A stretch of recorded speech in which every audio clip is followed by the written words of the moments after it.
Lance and Steven in the morning. Hello. Hey, good morning. Good morning. Cheers to you. Cheers.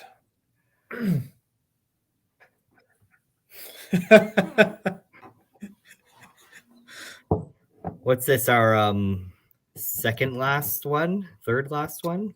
Penultimate. Which means the Second last. Last. Next to last. So next week is our last one? No, next week I'm on a week off. I'm taking a week of vacation. Right. I have many vacation days that must disappear before 2021 ends or I lose them. What a problem to have. I just have too much time I get to take off. I get too much time to take off and not enough time to take it off in. That's like a great torture device. You have unlimited paid vacations, but no time to take them. No.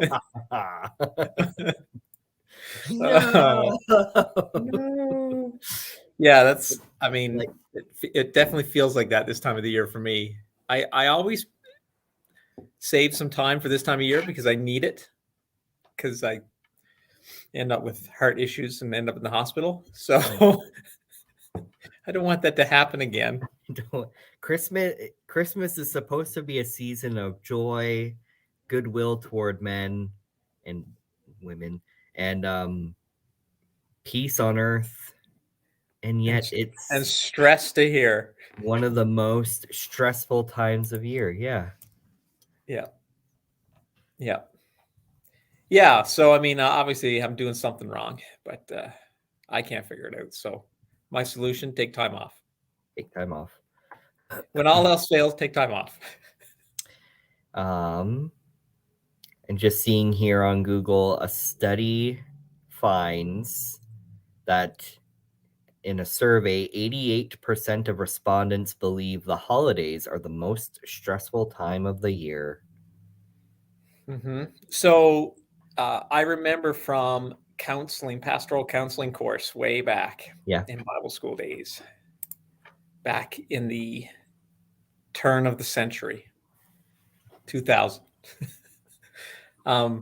We'd talked about the biggest stressors in a person's life: death, new job, right?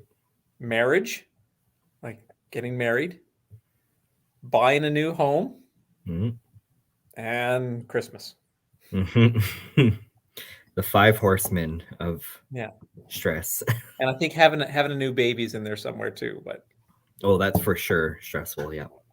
Well, it depends. Like the first 2, I feel like are probably stressful. But if you have like 8 kids, I'm sure by the 8th one you're like, yeah. What's one more? Got another one, honey. There's another one. Whoa, when did we get another one? Sometime 2 years ago, maybe. Yeah, I mean, I don't like. It's funny because I talk to people who grew up in big families, and it's a different experience growing up in a big family than, I have one sister.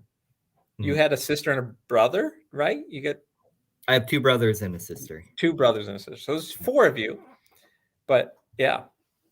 I mean, and that's typical, 2 to 4 kids. That seems to be the norm in our society. Yeah, about that. I know people who were still having kids and they were like in their 60s.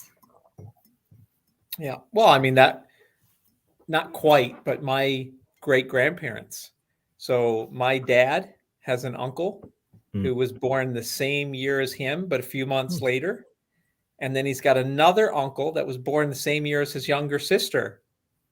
So my great-grandmother had 2 kids while my grandmother was having kids. Wild stuff. Yeah, crazy. Well, crazy stuff. We got a few things to talk about today. Yeah. Good morning, dear viewers. Talk to us. We want to hear your voice and read your words. Talk to us and share this post. The one you see on Christian Fellowship Assembly's Facebook page, not the CFA online community page. You can't share that one because that's a private group. But Christian Fellowship Assembly Facebook page, share this post. You will have your opportunity to receive your very own Lance and Stephen in the morning coffee mug. I was really disappointed. We posted it yesterday and we only had 2 shares. One of them was me. Yeah, I think part of the issue is I feel like the world's not ready for what we bring. No. We're ahead of our we're time. ahead of our time. Yeah. That's what all great artists say, right? It's just these people don't appreciate what we do. And that, no, I won't say that. I was going to say, and that's why this is the third last or second last one we do, but that's not what, because we keep doing it. Good morning. Keep doing it for yeah, all we three would. We would keep doing it. And Mary said share.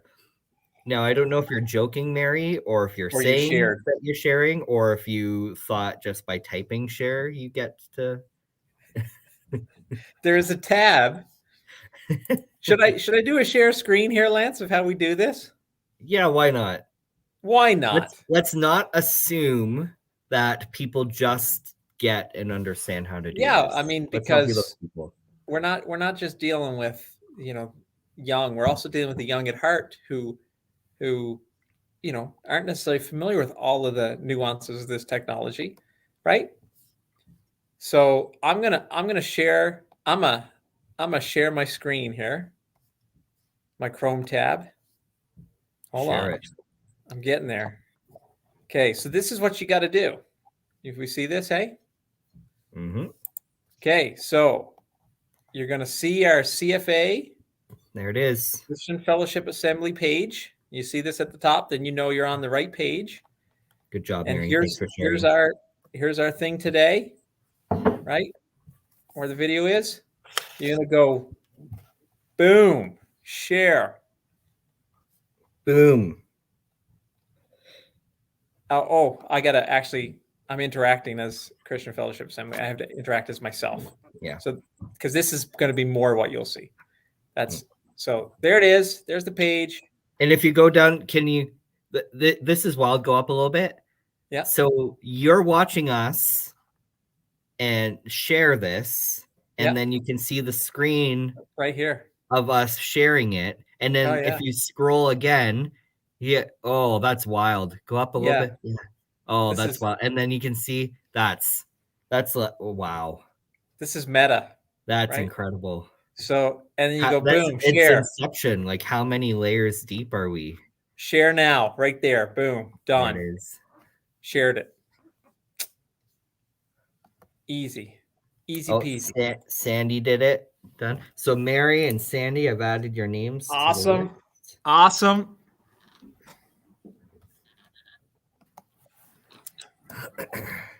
Fantastic. I love this technology. I love playing around with this stuff. Yeah, me too. It's fun. It is fun, and it's actually really useful for even people who aren't familiar with certain things. Like when we keep talking about Church Center app and stuff, it's a great way to just show. I just wish StreamYard, because we tried to do this. StreamYard doesn't allow you to share from your phone. It has to be from a computer. Yeah. Which is not as good, because what you see on your phone is not the same as what you're going to see on the computer when you're using the app. Yeah, which is too bad. But I mean, it's hard to knock it because it is a browser-based streaming service that is cheap.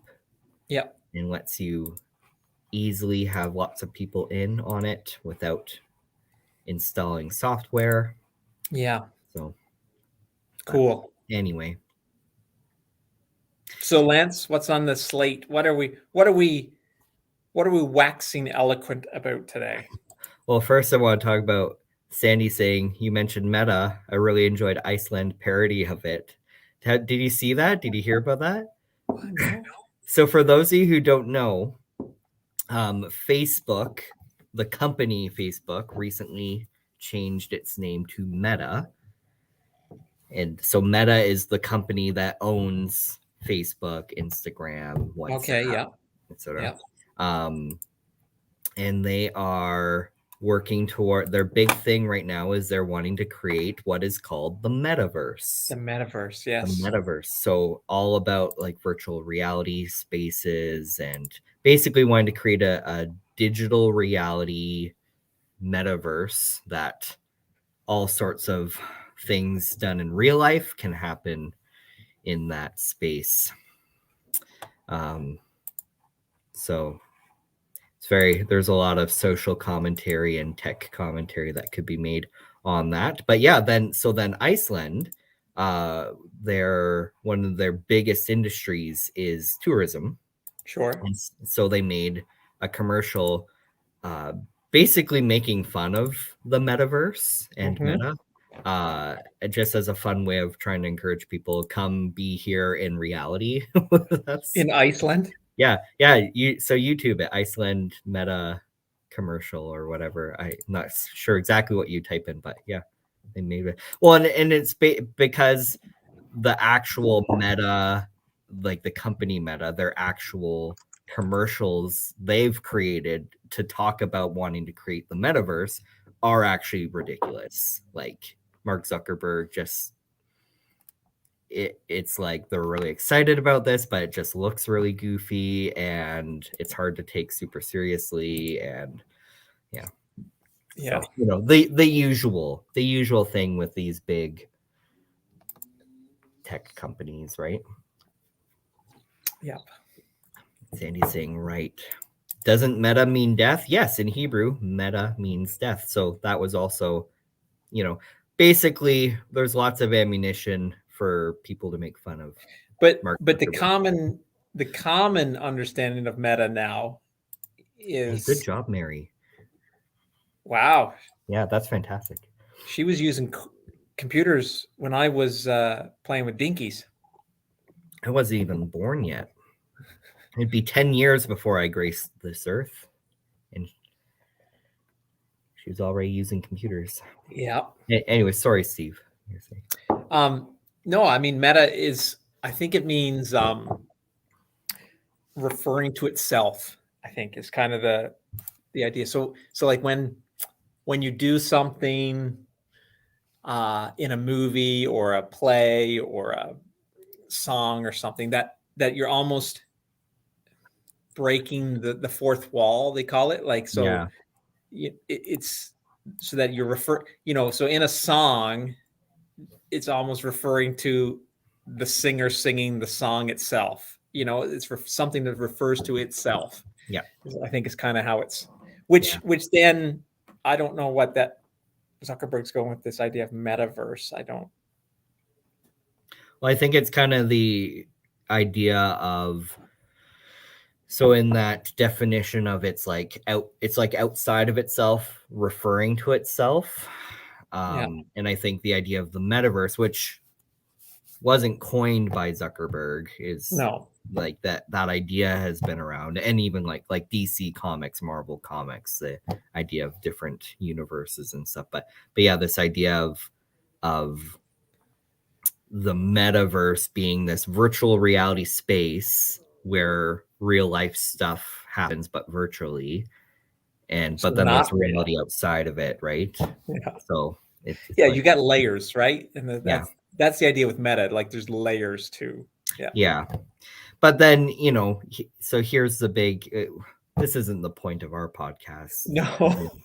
Conversation. But I'll say this, and I hear other people say, is that the big assumption with this metaverse thing is that people are going to want to remove themselves from reality to that degree to like go to a concert virtually with people from around the world in the metaverse, as opposed to actually going to a concert in real life. And like,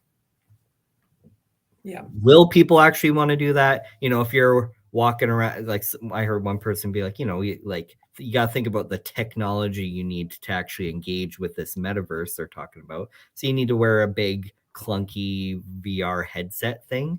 You're not going to just whip that out when you're, out at the park or in the middle of the mall and like I'm actually at a concert or a business meeting. And, it's like, Yeah. there's assumptions about how much people want to escape from real life or like I have a hard enough time doing real life. I don't want to have to try to figure out how I do real life in a fake environment. How do I do fake life in a real environment? Yeah. Well, and the assumptions about immersion too, right? Like, yeah, they're like, oh, looking at a TV screen isn't immersive enough, and that's not necessarily true. That it's more than just the way your senses engage with it that makes it immersive. Also has to be a good TV show. But anyways, I digress. That's not what we're really here. Well, I mean, we're here to this is why legitimate Lance and Stephen in the morning. This is why we did this. The rabbit trails we would go down. Yeah. We should have a little disclaimer that's like, the views and opinions shared on this are in no way reflective of CFA and or meant to convey that we are experts in any way. No, we just get on these interesting conversations, right? Yeah. I mean, this is how it happens. Yeah. So what's first on our actual planned list to talk about? So we're kind of doing an Advent thing. Just some interesting, obscure Christmas trivia as we get closer to the Christmas season. And so last week we shared about the American chestnuts. Yes. And the American chestnut trees. So when you listen to those songs like chestnuts roasting on an open fire, the chestnuts they're referring to, as you shared. I thought Bing Crosby was in the room with us there for a second. Oh, well. They are not the chestnuts we have today because blight has almost killed off all the American chestnut trees like decades ago, right? Mm-hmm. Yeah. So interesting fact. Today, we're sharing about an interesting British Christmas tradition. I think more so in like the Catholic Church, I think, but it might be bigger than that. And it is called Chris Tingle. Chris Tingle. So when Lance told me this, I was thinking like Kris Kringle, like Chris. Nope, Chris Tingle. Here, I'll. It's all one word, right? Yeah. And it's not referring to. Yeah, it's not referring to Santa. Yeah. Chris Tingle. So I'll share a picture. Chris Tingle. I'm going to share the picture and you can react to it, and then I will explain. Yeah, I intentionally did not read what this was about so that it would be legitimate reaction this morning. Yeah. So this is Chris Tingle. What is that? Is that an orange with stuff poked in it and a candle on top? That is an orange with a candle and sticks with candies skewered on it. Chris Tingle, comment if any of you have ever heard of this or seen this or even done it. You know what? If one of you has done this, you'll get a mug. Like, just come right out and be like, "Oh yeah, I made one of those." You will get a lamp. But it doesn't count if there's no proof, though. Hey, gotta have a picture. If someone makes a Chris Tingle, there you go, and shares a picture of them with it to us. Yeah, that's fantastic. You will do that, and you will win a Lance and Stephen in the Morning mug. So this is a British tradition, kind of more in Europe right now. It began really took off in the 60s, I guess. And I'm a little bit fuzzy on exactly what the point of it was. But this is weird, man. I got to be honest. It is ultimately to try and in some way communicate an object lesson about Jesus and the gospel, the Christmas season stuff, right? And it's evolved over time. So it began originally, it was a candle and a red ribbon. And so, like, the candle represents, you can see in the picture, candle represents Jesus, and then the ribbon, Christ's blood. So just this little object lesson, right?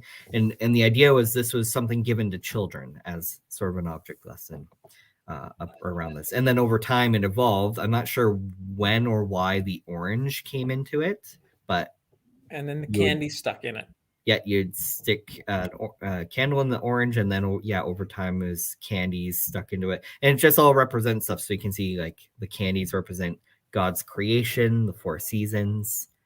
The candle represents Jesus. The orange represents the world. The red ribbon represents Christ's blood. And the tinfoil is purely functional. Purely functional. And so but it really took off. I guess it really took off as a fundraiser for like children's hospitals and stuff like that. And so the idea was they would make these Christingles and like gift them to children and like there'd be donation kind of stuff. And then kids would get Christingles, and somehow this makes you remember the Christmas story. Mm-hmm. But you just like, it's to look at it, it's like, what is going on? what is going on with that orange? Isn't that something? Yeah. So I really want to see one of our viewers make a Christingle, share a photo of you with your Christingle to us, and then you will win a Lance and Stephen in the Morning mug.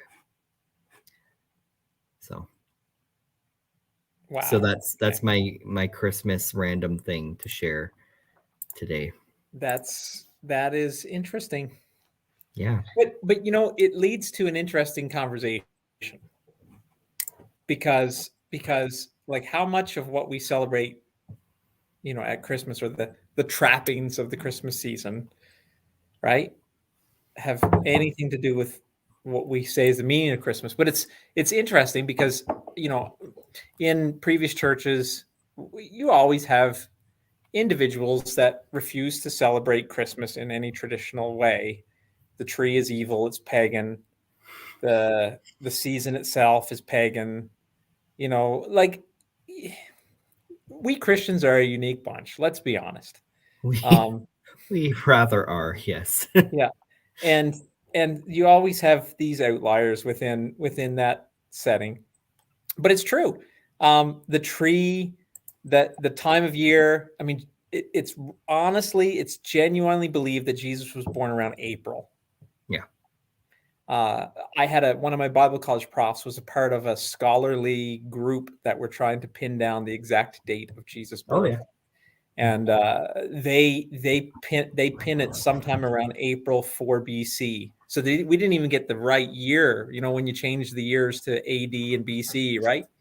Right. AD meaning Latin for year of our Lord. They actually think it was around 4 BC because it was based on the census and the whatever, right? Because we know, based on what the Bible tells us, who was governor, who was Herod, you know, all that kind of stuff. And that actually took place 4 BC. So which is probably the more accurate date. And then they say it was around April. Yeah. But anyway, Christmas really, as Christianity spread throughout Europe and spread throughout the Scandinavian tribes and all that kind of stuff, you know, around 400 AD, they came in and they basically usurped the winter festivals, because of what they believed about the winter festivals. And here's what's interesting: is I say usurped, but that's not what it was. Is they took what they understood and preached the gospel in a way that could be understood. And so, for me, it's taking this idea of light overcoming darkness, light coming into the world. I mean, there's all these things of the death of darkness and light overtaking, because it was always around December 21st, which was the shortest day, and then light would began, and more light would come into the world. And that was the whole idea behind that celebration, right? Yeah. And so they took those symbols of what people understood and would have communicated Jesus through those ways, and they just held those things and just basically transferred it into a Christ-centered message of the festivals that they already had. And then over the years, it just evolved and adapted and whatever. And I have no problem with that. Yeah. Because it's the same. And so for me today, we look at some of the traditions of different cultures and whatnot. How do we effectively communicate the message of Christ in a way they're going to understand? And that's not wrong. I mean, that's exactly what Paul did, as he's going about preaching to the Gentiles in the Roman world that had no concept of the Jewish God, and how they understood God, and he communicated in ways that they would understand. Yeah. I think and things that they understood, right? Yeah. I think where for me the thing I shake my head at about Christians being silly is as you said, that the whole, like, every culture basically has the days are getting darker.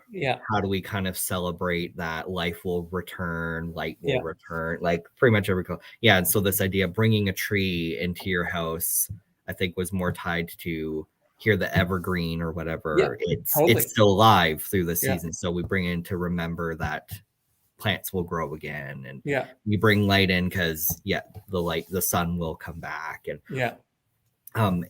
so then, like you said, for us to be like, let's continue that because we know Jesus is the light of the world and our hope, and to do those things in representation of what we believe about Jesus. Perfect. But then the part where I shake my head is it's when people are like, when people celebrate Christmas or Yule or whatever and do those things without any reference to Christ, and then Christians get upset, like they're being offensive because Christmas is really about Jesus. It's like, it's actually kind of not, and if it's not for them, then like that's not the point. It's because you can't go to every culture and be like, anytime you like think about the light coming back, it's actually about Jesus, and like, and so you're actually doing the opposite. You're not taking something that people understand and communicating the gospel through it. You're actually I think the term is called gatekeeping. You're like gatekeeping Christmas, that it can only mean what you want it to mean. And so instead of it being this really warm, fuzzy, loving and being at peace with people and like showing Jesus that way, it becomes this really like culture war. You can't accept that other people believe different things than you, and so that's the part for me. But I love the whole idea of like, when you do these things, like, so what I believe is Jesus is the light of the world. And so that's what it means to me when I light up Christmas lights and trees and stuff like that. And totally. It is, it's, to me, when I do it, it speaks of a hope and excitement and all those things of lighting the world. Jesus is the light of the world. And I have all those images, right? But for people who don't, I can't force you to do that or think and that, like, or, what a silly thing to be mad about. Like, you're mad at them that they're not Christians? That's sure to make them believe in Jesus. That's sure to make them be like, I should really check this out. And like, Jesus didn't celebrate Christmas, as far as not in the way we do, right? And so, what, Jesus didn't celebrate his coming into the world? Put up a tree in his house? I don't think so. Hey guys, I came into the world. Let's put up a tree. Let's put up a tree. I think our like Western cultural version of Christmas comes primarily from Germany. Well, yeah, I mean it's definitely Scandinavian. Yeah.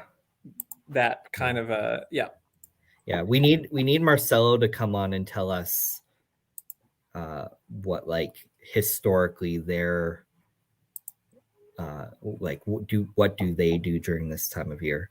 Because even for like Jewish holiday calendar, this time of year would be Hanukkah, and which would be the celebration of the candles in the temple, the menorah.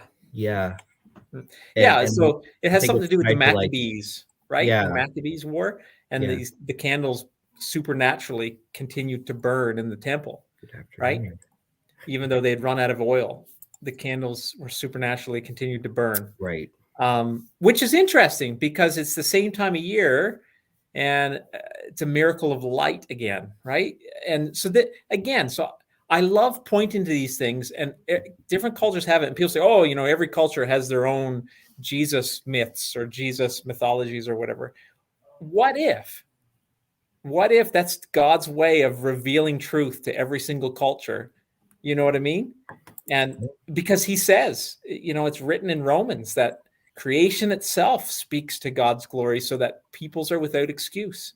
Yeah. You know, so there's this idea that God has revealed himself in ways. It's just not comprehending the Jesus message, you know, is where people get off track. But yeah. Yeah. Yeah. We got real preachy, didn't we? Oh, we totally did. We don't normally, but that was good. So let's talk because people missed the Newfie word last week. We didn't have one. Right. And so I have one, and it's, you know, it's in the vein of Chris Tingle. Tibbs Eve. We are 3 weeks out from Tibbs Eve right now. Tibbs Eve. Tibbs Eve. Tell us about this wild. I can honestly say I don't know anything more than what Wikipedia will tell us about Tibbs Eve, other than the fact that we knew that this is what this is called. So Tibbs Eve is the day before Christmas Eve. And I think, again, it's English origin, British. Okay. I'm not even 100% certain on that. Like I said, I don't know anything more about it than Wikipedia would tell us. Right. Other than the fact that the 23rd of December, we just knew this was Tibbs Eve. And it's, why is it called Tibbs Eve? I wouldn't be able to tell you. But again, it's a Newfoundland thing. Usually by a lot of drinking, because that's a Newfoundland thing too. Good old Newfoundlandies. Well, and so it's funny. Like, we grew up in our culture. You know, Pentecostalism came out of the holiness movement, and so the holiness movement was, you know, abstaining from alcohol and all that kind of stuff. And in Newfoundland, it really was. I mean, you grew up in that, and you abstained from alcohol completely because it was given to excess in a lot of this stuff. I mean, everything was an excuse to drink. Right. Right. Yeah. And that was how to have a good time. And so, you know, we grew up, well, Christians don't do that because it's, you know, it was an avoidance of the excess, but then it became preaching against alcohol itself. Right. And so then you grow up in a whole culture where you just avoid alcohol completely. But yeah, Tibbs Eve, that was when you began to get drunk. And you drink your way through Christmas, I think. Yeah, that lasts till Boxing Day. Yeah. Yeah. Unless you were, you know, I mean, staunch Catholic or whatever. I mean, you didn't do that because it was still a season of fasting and staying from the excess until Christmas Eve showed up. Then you begin celebrating then, right? But yeah. But yeah, Tibbs Eve. Yeah, Tibbs Eve. And is this tied a lot to like having your homes open to neighbors just coming over. Oh yeah, totally. Mingling with the neighborhood. That was usually, like I said, when the parties and the visiting and all that really began. Right. Yeah. Cool. Yep. Yeah. I love it. I love learning about different holiday traditions, and why these different cultures do it. I think it's fair to say Newfoundland, is its own culture. Oh, it's right? unique. Yeah. It's because it was an island. I think you created a microcosm of some Irish and English traditions and some French traditions, because you had French communities that, as fishing communities in the past and whatever, they would stay within their community. And so you would almost have this French culture in some places, but English and Irish culture. And then it kind of intermingled a little bit. And then kind of developed in its own way, different from the other places, right? Well, and a hint of Viking too, right? Yeah. So I don't know if you saw that, but they found the definitive proof that the Vikings showed up in Newfoundland 400 years before Cabot. Yeah. Definitive proof. Yeah. Isn't that something? Yeah. That's so cool. I don't think they stayed, though. They showed up and like, there's no one to raid here. Yeah. There's a lot of good fishing, but other than that, we fish and we'll leave again. There's no monasteries here. Yeah. It's just, yeah. Because I mean, that's the thing. Like, it seems like they showed up and then they just left. Yeah. They're like, oh, did that. Yeah. That's hilarious. On the longboats. Yeah. Yeah. Fun. Yeah. Wow. We preached, talked about Christmas traditions, talked about making a crazy orange thing as an object lesson to remember Jesus, talked about Newfoundlanders getting drunk around Christmas, and Vikings. What a wild ride, dear viewers, you have been on with us. What a wild ride. Oh, people are saying things. Lucy Penny, hello. Lucy. Merry Christmas to you and your family. Thanks. Which one of us is that towards? Me? That's to both of us. To use. To I would use. say that would be the proper. That's the proper Newfoundland English. Use. Yeah, use. Thank you. You plural. Use. Or yumes. Yeah. And then Mary saying the evergreens were brought into the house to help block some of the animal smells. The animals lived in the bottom of the houses. And that must be why our car fresheners look like trees too. And smell like that too. Yep. And smell like that. Yeah. It probably, I imagine it was like many purposes were served by it. Because a lot of those traditions too are even just like, especially when you think like ancient days, not even ancient days, like 1,000 years ago, which forget 1,000, like 200 years ago. You know, just before electricity and running water, indoor plumbing. What did you didn't have video games? People didn't even like, maybe 200 years ago they read more, but like 1,000 years ago, you know, not everyone read. You worked all the time. So what do you do? You're the things you look forward to is hanging out with people and having festivals and celebrations, celebrate the harvest. Totally. Days are getting shorter, you know. Wait, you know, it's a novel idea. Let's bring a tree in our house. That'll break the monotony of it being dark all the time.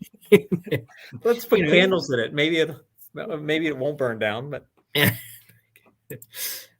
to both of us. Thanks, Lucy. Merry Christmas to you too. Yeah. So there were other things we had on our slate, but I think our time is up, Lance. We'll have to save it for next time. So next time is our last show. Mm-hmm. I did want, because 2 weeks from now, who knows but right now, I mean, the big talk, right, is the Omicron variant. The Omicron variant. But as some people are calling it, the Omnicron. Omicron, but it's actually Omicron. But Omnicron is a transformer. It's one of the Decepticons. Just for people who. Yeah, just way more fun. So we're chatting with some of the other staff that wouldn't it have been better, even like just for people being able to make the whole pandemic and the vaccines and everything more palatable, we called they all should have called them Decepticon names, right? all the variants of it should be Decepticon. The Megatron Galvatron. variant. The Galvatron. The Starscream variant. Soundwave. Shockwave. And then all the different kinds of vaccines are Autobot names. The Optimus Prime vaccine. The Bumblebee.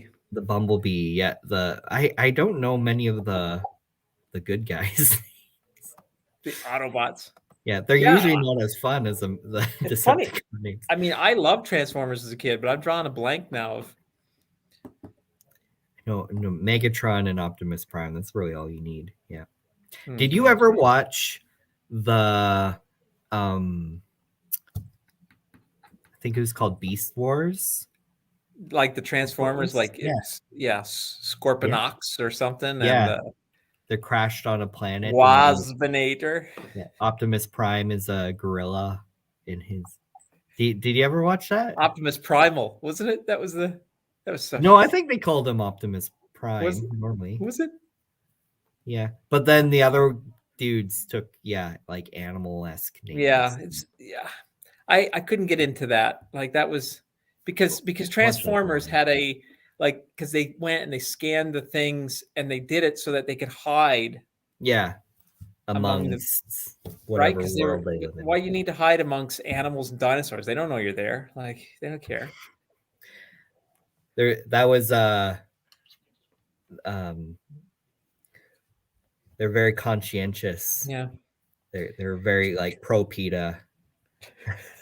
Transformers broke their own plot in that one. That was why they did what they did. They're robots in disguise, right? I mean, that's the. Yeah. Why do you need to disguise when you're on a planet of dinosaurs and animals? You don't need a disguise. You're smarter than that. Come on, Bison. How dare you not consider their feelings in this? They're an advanced race of civilization. Come on.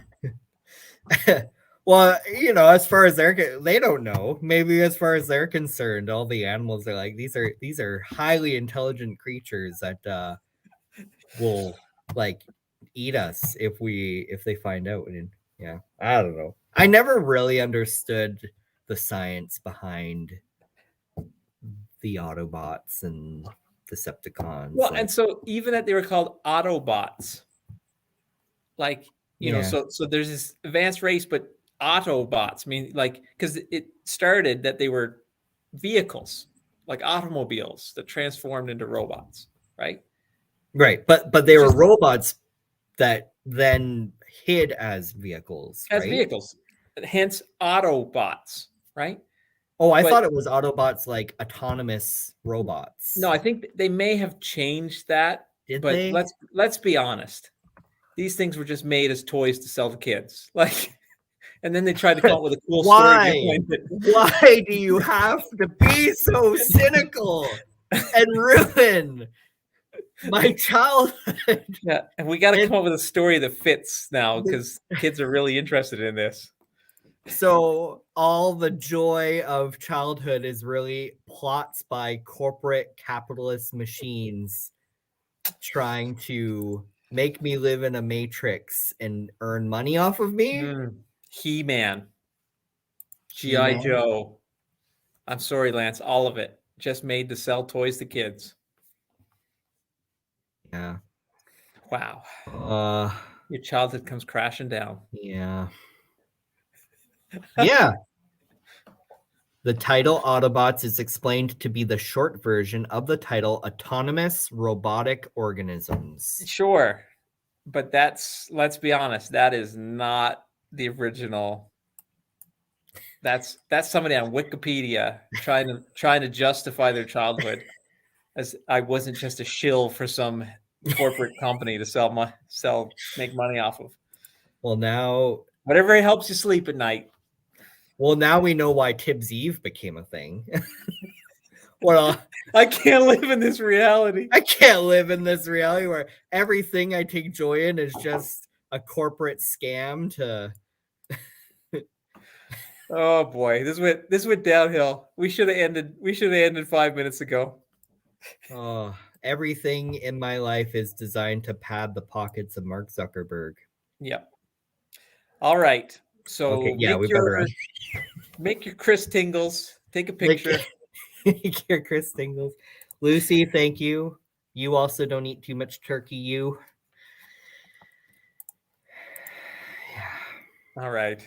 We'll see you, All right. Lance. We'll See ya. we'll See ya, see Steve. you in 2 weeks, not next week. Not next week. 2 weeks. 2 weeks. 2 Goodbye. weeks. And we will announce the winner of the sharing for the mug. Yep.